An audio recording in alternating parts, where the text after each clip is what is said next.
Hello everyone. तो आज हम लोग इस वीडियो में एक्सरसाइज 11 का एग्जाम्पल नंबर 14 सॉल्व करेंगे, ठीक है ना। तो 13 तक सॉल्व कर दिए, ये क्वेश्चन नंबर 14 है एग्जाम्पल का। तो कैसे इसको सॉल्व करेंगे देखते हैं।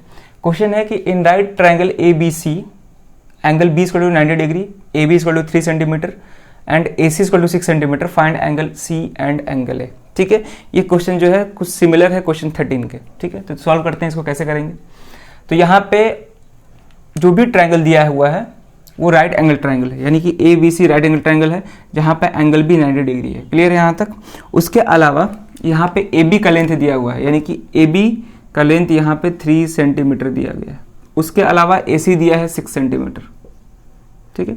लेकिन इस क्वेश्चन में हमको एंगल फाइंड करना है। क्वेश्चन नंबर 13 हम लोग देखे थे, तो क्वेश्चन नंबर 13 में एंगल नहीं, साइड का लेंथ फाइंड करना था। लेकिन इस पर्टिकुलर क्वेश्चन में हमको एंगल्स फाइंड करने हैं कि एंगल सी का कितना वैल्यू होगा और एंगल ए कितना होगा। क्लियर है। और दो साइड का यहाँ पे लेंथ दिया है, तो दो साइड के लेंथ में ही हो जाएगा। अगर चाहे तो हम तीसरे साइड भी निकाल सकते हैं, तीसरे साइड का भी लेंथ निकाल सकते हैं बाय यूजिंग पाइथागोरस थ्योरम, ठीक है। किसी भी राइट एंगल ट्रायंगल में अगर दो साइड का लेंथ हमको मालूम है तो तीसरे साइड का लेंथ निकाल सकते हैं by using the Pythagoras theorem. चलो, तो यहाँ पे हमको तीसरे साइड की जरूरत ही नहीं पड़ेगी, हम दो ही साइड का यूज करके दोनों एंगल्स को निकाल सकते हैं। क्लियर है, क्योंकि ट्रिग्नोमेट्रिक रेशियोज में हम लोग देखे हैं कि जो टी रेशियोज होते हैं वो दो साइड और एक एंगल के बीच में रेशियो देता है। तो हमको दो साइड मालूम है तो कोई एक एंगल निकल ही जाएगा। क्लियर है। चलो, तो देखते हैं। पहले हम गिवन लिखेंगे, गिवन क्या क्या चीज है। तो गिवन है एंगल बी 90 डिग्री, उसके अलावा साइड का लेंथ दिया हुआ है, ए बी कितना है 3 सेंटीमीटर एंड ए सी कितना है मेरा, ए सी है 6 सेंटीमीटर। चलो, तो हमको साइड के लेंथ नहीं निकालना है, हमको एंगल्स निकालना है। कैसे करेंगे ध्यान से देखेंगे। तो अगर हमको पहले एंगल सी अगर निकालना होगा तो एंगल सी के रिस्पेक्ट में परपेंडिकुलर या बेस मतलब चूज करना होगा। तो मान लो हम पहले एंगल सी निकालना चाहते हैं, ठीक है। एंगल सी का कितना मेजरमेंट होगा वो निकालना चाहते हैं। तो ध्यान से अगर देखें तो एंगल सी के रिस्पेक्ट में ये ए बी क्या होगा, परपेंडिकुलर, और ए सी क्या होगा, हाइपोटेनस होगा। क्लियर है। हाइपोटेनस तो ऐसे कहा जाता है कि 90 डिग्री के सामने वाला साइड क्या होता है, हाइपोटेनस होता है। तो हाइपोटेनस तो फिक्स होता है हर ट्रिग्नोमेट्रिक रेशियोज के लिए, उसमें चेंजिंग नहीं होता है। तो एंगल सी के रिस्पेक्ट में ये परपेंडिकुलर याद रखना, परपेंडिकुलर फिक्स नहीं होता है, एंगल के रिस्पेक्ट में बदलते रहता है परपेंडिकुलर, ठीक है। जिस एंगल को हम मतलब थीटा मान रहे हैं या जो भी हम जिसके रिस्पेक्ट में निकालना है, जिस एंगल के रिस्पेक्ट में, तो जिस एंगल को हम थीटा मान रहे हैं उसके रिस्पेक्ट में परपेंडिकुलर कौन होता है, उसका सामने वाला साइड होता है, ठीक है ना। बात समझ पा रहे हो ना। जिस एंगल को हम मतलब थीटा मान रहे हैं, चाहे उसका निकालना है वैल्यू, तो उसके रिस्पेक्ट में जो सामने वाला जो साइड होता है ना, वो क्या होता है, परपेंडिकुलर होता है, और उसके साथ वाला साइड क्या होता है, बेस होता है। चलो, तो इस एंगल के रिस्पेक्ट में ये परपेंडिकुलर होगा और ये क्या है मेरा, हाइपोटेनस।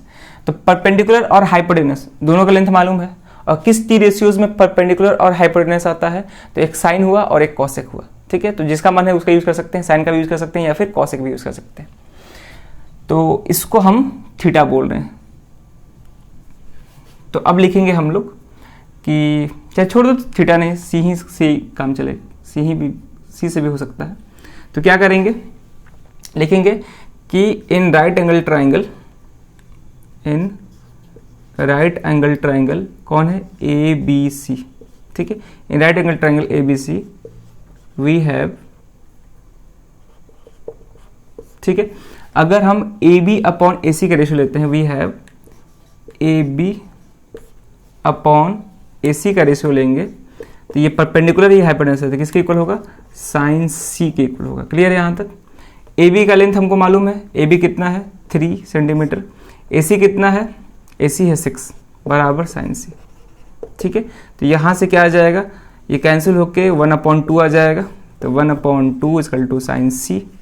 क्लियर है। अब हमको यहाँ पे ये सोचना है कि यहाँ पे सी की जगह पे कौन सा एंगल होगा कि साइन का वैल्यू 1/2 होता है। हमको अच्छे से मालूम है कि साइन 30 का वैल्यू क्या होता है, 1/2 होता है, यानी कि यहाँ पे सी कहीं ना कहीं 30 डिग्री होगा। तो ऐसे भी डायरेक्टली पुट कर सकते हैं कि सी इक्वल टू 30 डिग्री, या फिर अगर कायदे से करें तो अब ऐसे सोचेंगे कि 1/2 जो होता है साइन में किस एंगल के लिए वैल्यू 1/2 होता है, तो साइन में 30 डिग्री के लिए होता है, तो इधर लिखेंगे sine 30 degree equal to sine C. Clear है। अब ये sine A equal to sine B के फॉर्म में आ गया, तो sine A equal to sine B होता है, तो एंगल्स भी क्या होते हैं, आपस में इक्वल होते हैं, यानी कि डैट इम्प्लाई यहाँ पे एंगल सी जो होगा, ठीक है ना, इसको पहले लिख रहे हैं, तो एंगल सी जो होगा कितना हो जाएगा, 30 डिग्री हो जाएगा। तो पहला निकालना था एंगल सी, और एंगल सी आ गया कितना मेरा, 30 डिग्री आ गया। चलो अब हमको निकालना है एंगल ए। एंगल ए कितना होगा, तो एंगल ए फिर से बहुत आसान है, ठीक है। कैसे निकालेंगे, दो तरीका इसमें भी निकालने का है। पहला तरीका ये है कि किसी भी ट्रायंगल में अगर हमको दो एंगल्स मालूम चल जाए, यहाँ पे साइन कितना आ रहा है, सॉरी सी कितना आ रहा है, सी आ रहा है 30 डिग्री, ठीक है, और एंगल बी मालूम हमको 90 डिग्री है। तो किसी भी ट्रायंगल में अगर दो एंगल्स हमको पहले से मालूम चल जाएगा तो तीसरा एंगल आसानी से निकाल सकते हैं, ठीक है ना, वो एंगल सम प्रॉपर्टी वाला कर सकते हैं।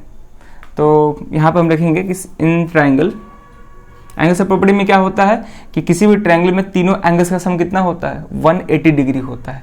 तो दो एंगल्स मालूम है तो तीसरा एंगल निकल जाएगा। तो लिखेंगे कि since in a triangle the sum of all the angles are, ठीक है ना, since in a triangle the sum of all the angles is equal to 180 degree, is equal to 180 degree के इक्वल होता है, ठीक है।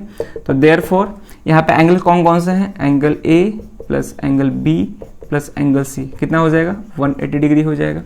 एंगल A निकालना है, एंगल B कितना है 90 डिग्री, एंगल C अभी निकाले 30 डिग्री, कितना हो गया 180 डिग्री। तो यहाँ से एंगल A प्लस 90 प्लस 30 कितना हो जाएगा 120 डिग्री बराबर 180 डिग्री। तो यहाँ से एंगल A कितना आ जाएगा 180 माइनस 120, क्लियर है। तो यहाँ से मेरा एंगल A आ गया 180 डिग्री माइनस 120 कितना हो जाएगा 60 डिग्री हो जाएगा, ठीक है। 180 माइनस 120 60 डिग्री, यानी कि एंगल A 60 डिग्री आ गया, ठीक है। तो यानी कि इस क्वेश्चन में एंगल C और एंगल A ही पूछा था और दोनों का वैल्यू निकल गया, एंगल A 60 और एंगल C 30 डिग्री, क्लियर है। चलो तो एंगल A निकालने का एक और तरीका है, वो तरीका क्या है हम बस एक्सप्लेन कर रहे हैं। वो तरीका क्या है कि हम पाइथागोरस थ्योरम का यूज करके, क्लियर है।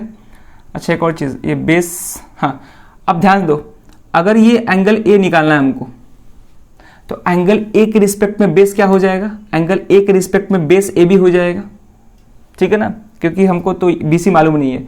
तो एंगल A के रिस्पेक्ट में जो AB है वो बेस की तरह बिहेव करेगा और AC तो हाइपोटेनस होगा ही। तो यानी कि अगर एंगल A निकालना है तो यहाँ पे हम या तो कॉस लगा सकते हैं या फिर सेक निकाल सकते हैं, क्योंकि कॉस और सेक ही बेस और हाइपोटेनस में रिलेशन देता है एंगल्स के लिए, क्लियर है यहाँ तक। तो एंगल A के लिए AB अब बेस की तरह बिहेव करेगा और AC तो हाइपोटेनस होगा ही। तो यहाँ पे एक और हम तरीके से बना सकते थे, कैसे, एंगल A को निकालने का एक और तरीका है, लिखेंगे कि since AB upon AC, since AB upon AC, क्योंकि cos थीटा क्या होता है, बेस अपॉन हाइपोटेनस होता है। तो बेस यहाँ पे AB है एंगल A के लिए और AC क्या है, हाइपोटेनस है, क्लियर है यहाँ तक। तो since AB upon AC equal to cos A, किसके इक्वल है, कॉस A के इक्वल। आप यहाँ पे वैल्यू पुट करेंगे, AB कितना है मेरा, AB है 3, क्लियर है, AB 3 है, AC कितना है 6 इक्वल टू कॉस A। तो यहाँ से 1/2 इक्वल टू कॉस A।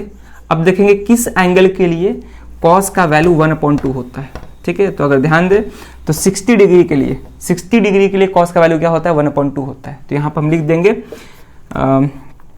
1/2 किसका वैल्यू होता है, कॉस 60 डिग्री बराबर कॉस A, ठीक है। फिर से ये cos x equal to cos y के फॉर्म में आ गया। तो यहाँ पे एंगल्स क्या हो जाएंगे, इक्वल हो जाएंगे। तो therefore angle A equal to 60 degree, ठीक है।